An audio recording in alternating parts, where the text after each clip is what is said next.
Let's fucking go.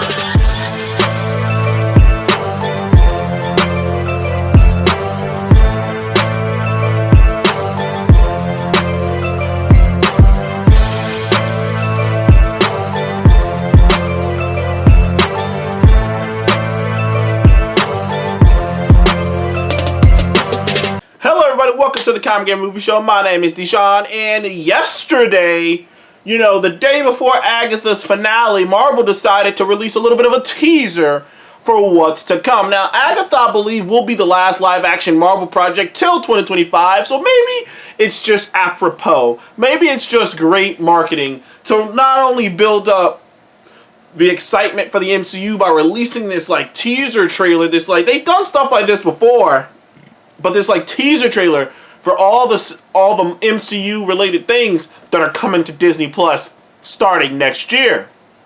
And we got a lot, from animated to live action. We got the return of Daredevil. We have returning shows. We got Daredevil Born Again, or aka Daredevil Season 4, if some people want to say that. Also, we got the return of What If, or its last. Well, we don't know if What If Season 3 is going to be the last season. All we know is that it's quote-unquote going to be the conclusion of this What If trilogy that they're telling. So we don't know if that means they're going to tell new What If story, like a new What If trilogy that, revolves around different characters, because I believe they said something along the lines of Captain Carter is the main protagonist of the What If trilogy of seasons 1, 2, and 3. So we have to assume Captain Carter is going to come back to play. We have to assume other characters from What If Season 1 and 2 are going to come back to play. But I guess the assumption is either this will be the last season of What If, or the next time they do What If, they'll do something a bit different with it. Either way, we got What If Season 3 coming. So we got Daredevil and What If Season 3 as the returning shows. But we also got new shows, brand new shows of characters some of these characters who haven't been on screen. That being Ironheart and Wonder Man. Now, I'm going to talk of these in order from, not from order, just from most excitement to least okay, that's the wrong way to put it, too. I'm going to just pick one. I'm going to start with Daredevil Born Again. Now, this little teaser didn't give us any more information than we already had, except to really highlight the fact that they're going for the same tone, they're going for the same type of action, they're going for the same type of vibe of the original Daredevil series on Netflix. And they just kind of reconfirmed that. Also, more shots of Wilson Fisk clearly running for mayor, more shots of the actress who played Vanessa coming back into play. I will say this. The fact that there are very few shots of Foggy and Karen really makes me think they're gonna die. It really does. But we get more shots of him in that Daredevil suit. Also, one thing that is made abundantly clear in that little 19-second little piece of Daredevil Born Again we kind of got is color palette. The original Daredevil is such a more darker filmed show. The color palette was just kind of toned down. Now, they're not blowing it up or anything. It's not like fucking Spider-Man Homecoming or Guardians of the Galaxy or Thor Ragnarok or anything crazy like that. But the lighting, at least in the scenes that I saw, it is brighter. It is slightly brighter. It's slightly more, and I noticed it because I'm like, it's slightly more brighter. Now I'm sure there's gonna be spots where it is darker, but clearly, they're trying to strike. Clearly, I think whereas Netflix was going for a grittier, grimier tone, Netflix was going for this is a story about a man and fighting his demons and living a double life, and the superhero aspect was grounded in realism, so to speak. Or they tried to grind the superhero-ness and in as much realism as they can. Whereas it seems like the approach to Daredevil Born Again is more comic book, if that makes any sense. It's it is gritty, it is going to be, realistic, it is going to be bloody, it is going to be violent, but they're playing up the more comic book aspects of it, like just from making his outfit the red, just from highlighting the red in his outfit and the color scheme seeming a little bit brighter, and there's a lot more shots during the day. I'm just making a lot of assumptions out of this 19-second little thing, but it does seem like Marvel Studios is gonna play up like Marvel Studios is kind of doing it in reverse of Netflix, whereas Netflix was like, we're going to have the comic book stuff, obviously. We're going to have the suit, and Kingpin's going to be stronger than a normal man, and all these other things. But, like, we're going to, like, ground it in realism.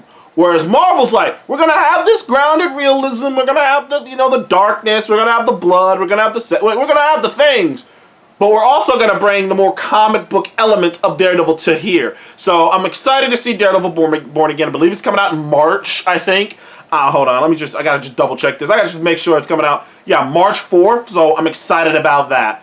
Followed up by another project that I've been anticipating and I've been interested about coming out in January, which is Friendly Neighborhood Spider-Man, the new animated Spider-Man. Now this project started off as a prequel series to the MCU's Tom Holland Spider-Man. But it was even called Spider-Man Freshman Year because it was supposed to pick up, it was supposed to be like the year he got bit. Like, it was supposed to take place in that, I think 6 months, or I forget, that little gap of time where he was just a friendly neighborhood Spider-Man before Tony Stark discovered him. So, but it evolved into something different. They've never really, I don't know if we'll ever find out what the original plans were for this show, but it evolved into something different. And it then evolved into, this is an Elseworld, this is a multiverse, alternate timeline version of of Peter Parker, where certain things went differently. Where instead of meeting Tony Stark, being recruited by Tony Stark, he was recruited by Norman Osborn. And like, the idea of it is, this entire show is a what if series. Basically, the entire show is a what if situation, and we didn't get nothing of this. We only really got just a glimpse of this, but I finally got to see the animation in motion, and they're doing that thing that what if they're doing this thing where when the characters are standing still, they look 2D. I'm trying to think of another show that did this. Another show did this recently, and it did it very well. When the characters stand still, they look 2D. But when the action starts happening, the 3D kind of kicks in. So like, it's 3D so that they can really tell the action the way they want to tell the action. But then when the characters are standing still, it looks 2D. And the animation, and the way they animated it, and the way the art design on it, because they look like art written, like drawn characters. They don't look animated. They look, I don't know how to describe it. They look like drawings from a comic book panel.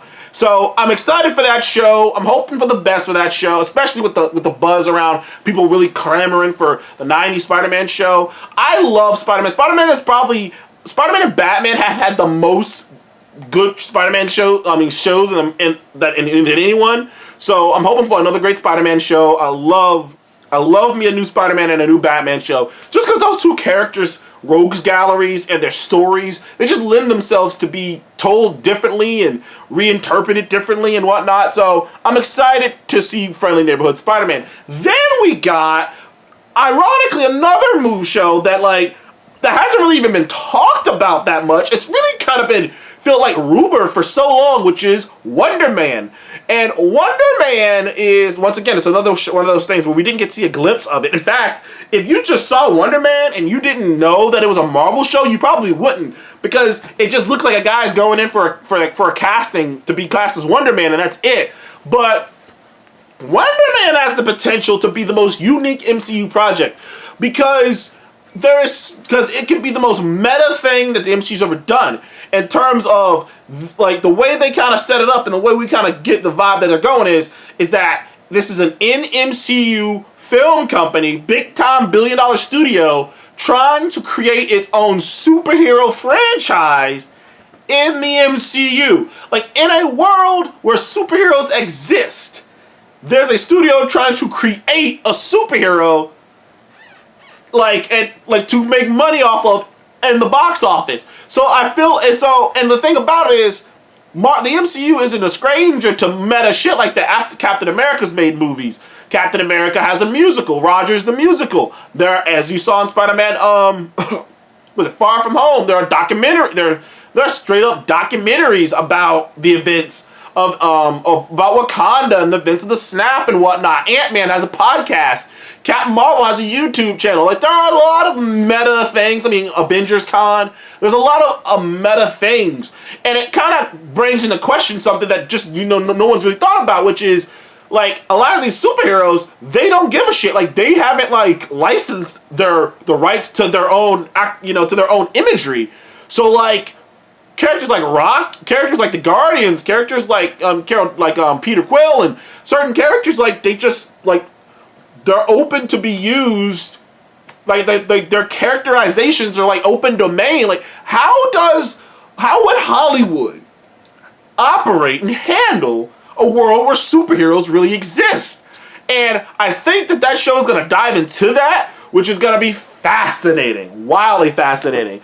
Also, another show is Ironheart, which, once again, I think Ironheart's going to try to do, Ironheart's going to be another one of those shows that's going to confront what people are thinking about it right off the bat, because one of the stigmas of the Ironheart character in the comics, and, some people might say in the movie, is it's just a Tony Stark. She's just a Tony Stark clone. She's just like Tony Stark. It's just they made a black version of Tony Stark. All these kinds of things. And from what she was saying in the little clip that we got, first of all, the CGI on the armor looks amazing for a Disney Plus show. Now, I don't know how long this show is going to be. I don't know how much she's going to be in the armor, but my goodness. I don't know. In my brain, I was like, I don't know how good this is going to look, because I'm like, yo, this is a Disney Plus show. How much of this Iron Man armor will you be able to... And then I see it in the trailer, see her suit up and shit. I'm like, no, actually, that looks like movie quality CGI on that suit. So at least they nailed that part. Didn't get into too much glitz of the Hood. The Hood is an interesting character who I would go into on another date, another time, once we get closer to this show coming out. But I get the feeling it's going to be about her proving to herself and, meta to the viewer that she is more than just an Iron Man clone, that she's going to build something that is uniquely her own, but inspired by Iron Man. Like, because, like, that's what it is in the comics. She builds an Iron Man suit, but she's inspired by Iron Man, by Tony Stark. There's a reason Tony Stark, like, put money out in MIT, because he wanted to find brilliant people like him. To think that there wouldn't be other people brilliant like him who come from the same background, or who come from, it's just ridiculous to think that it wouldn't be someone as brilliant as him. So I'm excited to see how they approach that, and I'm excited to see the action sequences, see if they really can bring true movie action sequences, because that show is going to have is going to be the biggest over-the-top live action show. At least we assume. We really don't know what the hell Wonder Man is yet, so we'll wait to see. And then there's Eyes of Wakanda. Eyes of Wakanda is going to be a 4-part anthology series, I believe. So Eyes of Wakanda is not going to be that long. It's going to be 4 episodes, I think. Who knows how long the episode's going to be. But each episode is going to focus on a war dog, which was established in Black Panther. See, one of the misconceptions about Wakanda in Marvel and in, Marvel Comics and in the MCU is, like, because people are like, oh, so you guys are isolated, so, like, you wouldn't be able to learn this or learn that. But the thing is, they've been sending spies out for centuries to steal knowledge and techniques and stuff from other people, bring it back, and then they use vibranium and they make it better. So we're gonna see their war dogs all throughout the centuries going out and probably influencing historical things. Like, that's gonna happen. There's gonna be some crazy shit where one of their war dogs was in the Revolutionary War, or fought in the Civil War, or one of their war dogs, like, stole something from a Chinese like, it's gonna be, like, each episode is gonna be unique. Each episode is gonna take place in a different time period. So I'm excited for that, honestly. That's gonna be kind of cool. Depending on how they execute that, Eyes of Wakanda could be really, really cool. But overall, I'm excited for 2025. We got these coming out. We got Fantastic Four. We got Captain America New World Order, and we got the Thunderbolts. 2 of those movies I have nothing but faith in. Captain America New World Order, I feel like might end up being a Thor Love and Thunder situation where I love it. Maybe even Superwise loves it, but everyone else is going to be bitching about it. I don't know. I feel like that movie is going to depend about how much you like Falcon and the Winter Soldier. If you like Falcon and the Winter Soldier, you probably like Captain America: New World Order. But if you didn't, you probably won't. But either way, got nothing but faith in the Thunderbolts, and I got nothing but faith in Fantastic Four. I think that movie's gonna end up being one of the best comic book movies Marvel ever produced. Everything around that movie just sounds amazing. So, and then we got this coming out on Disney Plus. We have 6 live action Marvel projects coming out next year on between the TV shows and the movies. But to be fair, we only had one come out this year in Deadpool and Wolverine. So one came out this year in 2024, and we're gonna have 3 movies come out next year. So we'll see. If everything's hitting on all cylinders, they should be able to regain some momentum. I have faith in the animated things. Like Marvel Animation seems like they're gonna end up being on one, so I have faith in both in all of that. What If and whatnot. What If was fun. Last year was fun, so I expect What If season 3 to be just as fun. But anyways, what did you guys think of these announcements? Are you excited about the shows? And which show are you most excited for? Actually, comment below. Which animated show are you most excited for? And what live action show are you most excited for? Comment below and let me know. Thank you guys for watching the Comic Game Move Show. See you on the next one. Peace.